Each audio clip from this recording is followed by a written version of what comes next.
Can I hand over now to Stephen Foster, Dean and Professor and Dean of Faculty of Engineering at UNSW. Stephen, over to you, please.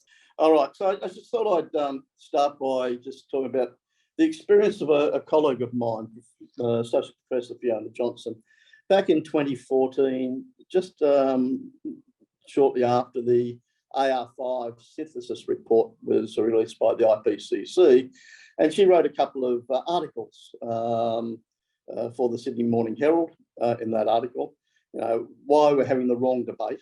And I won't read them now, perhaps I can put the presentation out later and people can have a look at it. Climate change to make downpours more violent, expert says. And 10 ways you personally will notice the effect of climate change. And I particularly noted the fourth of those 10 about needing for more high windscreen wipers.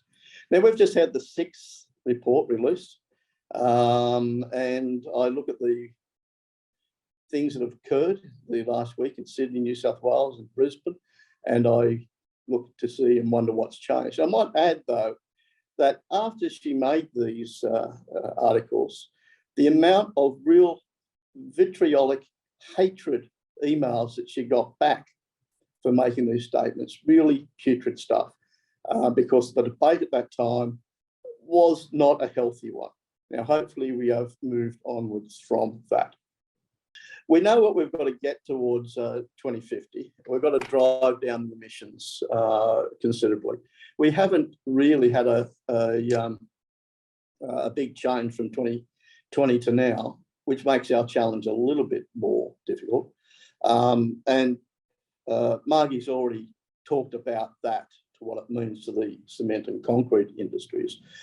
But it's quite a considerable amount, with 4 billion tonnes of CO2 per year globally. So it's our industries have a non-insignificant amount of carbon that we need to abate.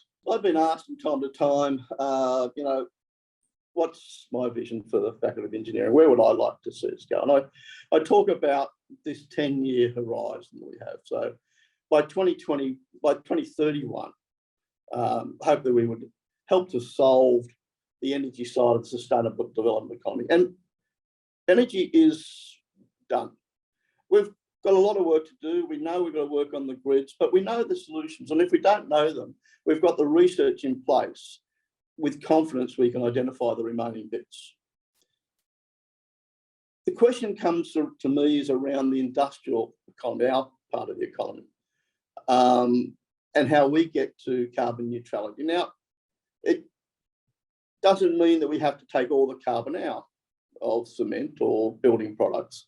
But if we're not, we've got to find other ways of making positive carbon contributions.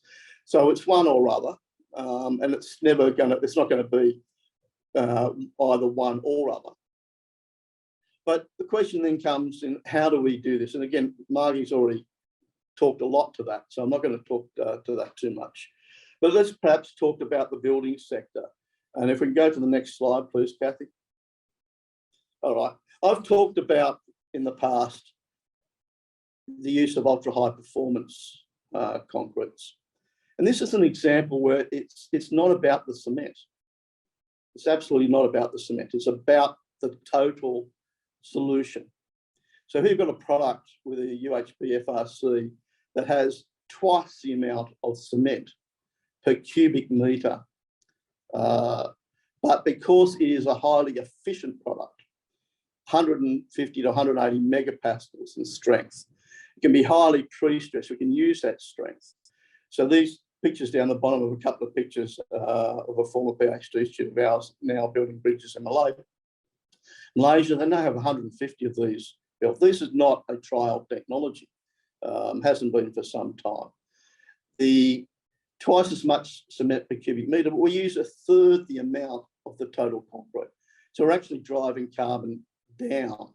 We use about, depending on the application, about a half the amount of total carbon. And then you've got lighter weights, so a lot of things, fewer things being transported, and all the associated savings that go with that. So essentially got three pathways. We can go down a dematerialisation pathway. That's just using high strength, high performance products where there are efficiency gains. We can go down a substitution pathway. where we're looking for replacing cement with slags or fly ash or something else, lime wool, whatever materials. It could be mine waste, it could be whole lots of other things. And then the other one, which is the one we haven't discussed enough, Margie has already itemed this, that's the carbon capture, storage, reuse. Now, we know why the environmental side are nervous about this, because the same technologies that can be used to capture carbon in cement, and not just cement, but other manufacturing and mining, silicon, for example, can be used to capture the carbon from coal and from burning petroleum products. Now, I think this is something we have to have a mature debate around, because while there may be alternatives for some section, particularly the coal and the oil sectors, for industrialised carbon such as is produced by cement, and we're not going to be able to get rid of cement at all. It's such embedded important product that we use. We need to have other alternatives and other technologies, and this is one that I think can work, and is a one really where there's been not a huge amount of investment in research yet. There is it hasn't received the same amount of attention as, say, for example, silicon solar cells. We go to the next one, please, Catherine. All right, so this is an example here of some work we did some years ago with Boral in the development of their product, or in our engagement, it was actually just defining some of the materials properties or validating those, of a high modulus, very high strength, high performance, workable concrete.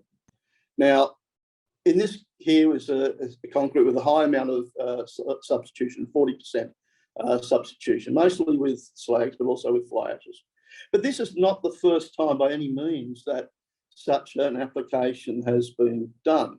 In fact, if you go back to, say, 2010, for the Pixel building in Melbourne, they had mixes with 60 and 65% replacement with supplementary cementitious materials. Very novel product at the time, developed by Grocon for that particular building, used elsewhere. And some of that technology, because it's the same people involved, particularly Howard Titus, was used in the development of this product as well. So we know substitution can work. We've got the evidence of that already. Go to the next slide, please, Catherine. Now, we talk here today about cement, but it's not just about cement. It's about the other products that we put into our structures. Steel is being the other very important one for a concrete structure. And here's an example, again, this is a project led by InfraBuild with developing higher strength steels, which is only just now being elevated to the stage where it's being implemented into industry. AS 3600 was changed in 2018 after a fairly short period, as standards go, of time after the development of this product. Of course, it's been available in other avenues in the US for a bit of time, but in Australia is now available up to about 800 megapascals. And again, using these products, high performance products, to drive down carbon. Now, in some applications, column ties, for example, you could reduce the column ties by about a third. So you actually get an immediate saving in this. Stirrups in congested areas of shear reinforcement is another one. Those discussions have been happening now at code committee levels, both in the bridge code and in the concrete structures standard. And there's other applications there, rock bolts, non-friction elements as well. So wherever the building products we're talking about, we're really looking at trying to get high performance and then driving down carbon. Next slide, please, Kat. And it's not just about the concrete industry. So give some examples here about other areas of industrial carbon. So we marvel at silicon solar cell technology and the same technique, the silicon that also goes to drive our computers, for that matter, our cars, everything. We can't do without silicon chips these days. But silica, in the mining and processing of that, actually produces more carbon than per tonne than cement does. So it's 2.5 to 5 tonnes of carbon per tonne of material, ore.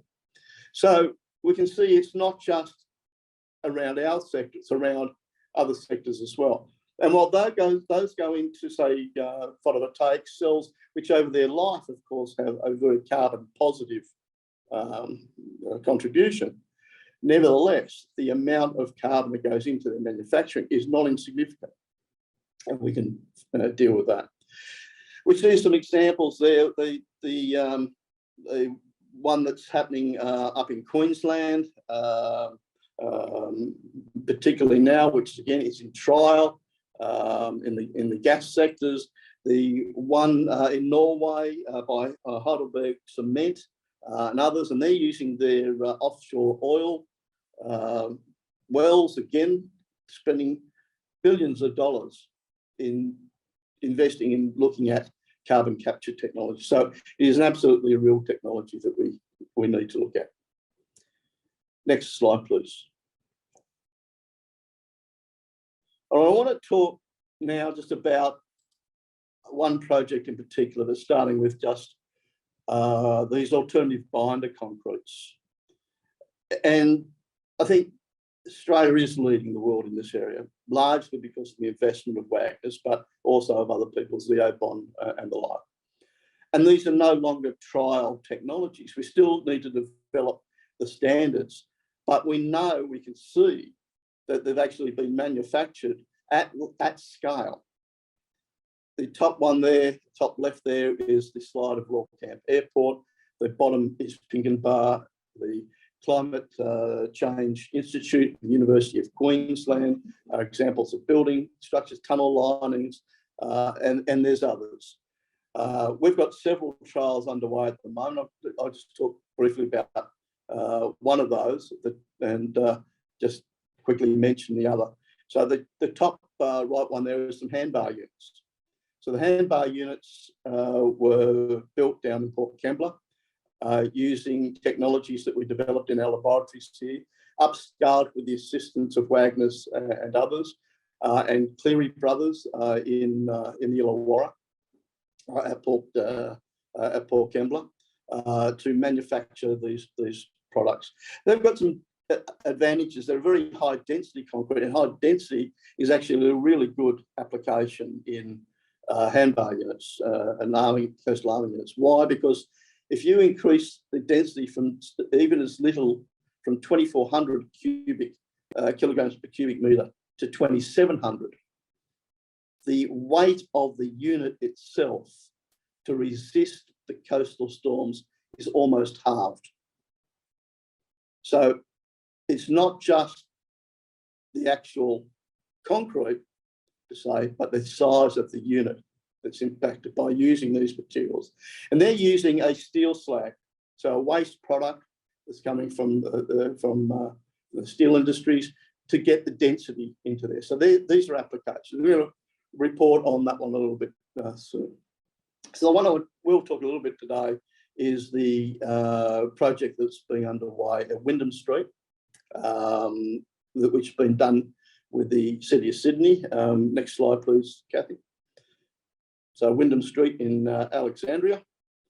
And for those who don't know it, there it is. It's sort of, see Sydney Airport at the bottom of your screen there, and that little red dot there is Wyndham Street. And this was done with the Ash Development Association, the Australasian Iron and Steel Slag Association, City Council, the CRC for Low Carbon Living, and Wagner's on this project. And we've just done an update report to that. So if we can go to the next slide, please, Kathy. This was an interesting project for many respects. That just shows you the days of casting. And it's one of these things that when we cast the geopolymer slab, so we've got two slabs. We've got a geopolymer concrete slab, and we've got a conventional concrete slab, one after the other. They are 15 metres each long. So they get the more or less the same traffic that goes over them. So we can do some direct comparisons of things around abrasion and performance and the like. We cast this in 3 years ago, end of March, and for the geoplum, we had the most putrid weather. It was hideous, absolutely hideous day. It was cold, it was raining, a little bit like today. We didn't know we were going to go ahead, did. And then the week later, we passed the conventional slab. The weather was magnificent, beautiful, absolutely lovely conditions. So it's interesting, the two different casting conditions. Nevertheless, we went ahead and the slabs are in place. They've been in place for 3 years now. We're still monitoring. We've got to do an update pretty soon. We can go to the next one, Kathy. Thanks. So this was the update we did a little while back now, back in it was June, almost 2 years ago, November 2020, when we actually took all the specimens and did the samples. And we see that the performance of both slabs is doing quite well.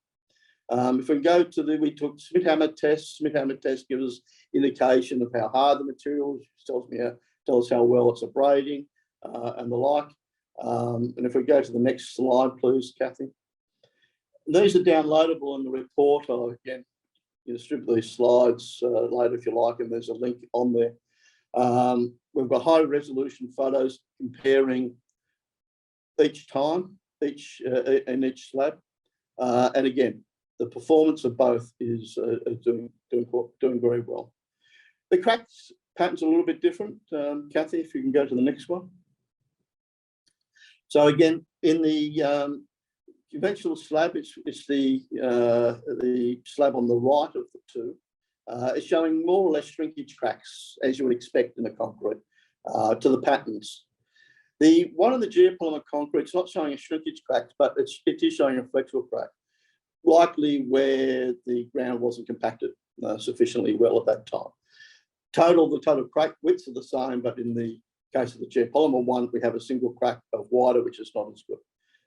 But again,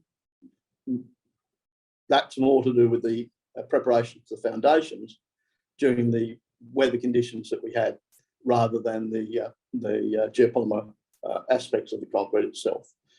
So again, these are in a high resolution image. You can blow them up. You can have a look at them, or go and have a look at them yourself. So the last thing, if I go to the next slide now, Kathy, the last thing I want to talk about is this thing that Margie talked about, the specifications and the speed at which we get through standards and standardisation. Standards can be a real roadblock in the sense that it can take 10 to 15 years to get something from a research into enough demonstration into industry to develop the confidence that you can then put it into a standard and then implementation. We don't have 15 years in this space. We have been developing a handbook for the last 4 or 5. It's almost to the stage now. Well, it's actually in the last of the BD2 committee review. It's got to go out for an internal review before it goes to committee ballot. But it gives, just to give you an idea of what that's going to look like. There are a number of chapters put down, as you can see, 8 chapters. In fact, there's a few on the next page. One of the important things is around durability, because durability takes time for us to examine. And you can't wait 30 years for a new product or a new material to be implemented because we don't have all of the answers. What we can do is put scientific processes in place to provide the confidence that we get that level of durability. We have a huge wealth of experience in concrete. A lot of it's empirical. A lot of it's just been from observation, and we've adjusted and changed in time. With the new alternative binder concretes, whether they be a partial cement or a full cement replacement, we have to look to the science and identify. So if it's carbonation that we're interested in, put the processes in place, put the tests in place, put the performance criteria in place, that we can be confident with that aspect of the design. And I looked, for example, at the Pinkenbar Wharf showed earlier by Wagner's, where they've put in there geopolymer concrete, but also plastic aramid bars. So they've taken out the steel, they've taken out the risk, and this is another way that we could deal with things. Carbonation is only a problem if we've got steel reinforcement, so we can come up with alternative solutions as well. All right, can we go to the next slide, please? Yeah. So there's just in conclusions. I think we're down a good pathway. I think we have the technologies. We've still got some investment in bringing up the significant number of trials that we're doing. We've got other ongoing trials which we'll report at a later time underway with different products and different materials. We need industry to engage in those trials, because the more we can get the trials, the more the confidence we can get in the products. We don't have, we've been arguing about this for too long, for 20 years. We have the technologies. It's really time to start to rolling them out. So I've talked about the standardisation, geopolymer or low cement, high strength steels, ultra high performance concretes. The pace of standardisation, we need to speed that up markedly. And if our aspiration is to net zero by 2050, and it is, we need to make sure we've got all of us, industry, with researchers, with governments, defining those pathways. And one of the things I personally have been very impressed with is the movement in New South Wales, in the States. It's nice to finally have the Commonwealth come on board, even if it's been fairly late in the piece.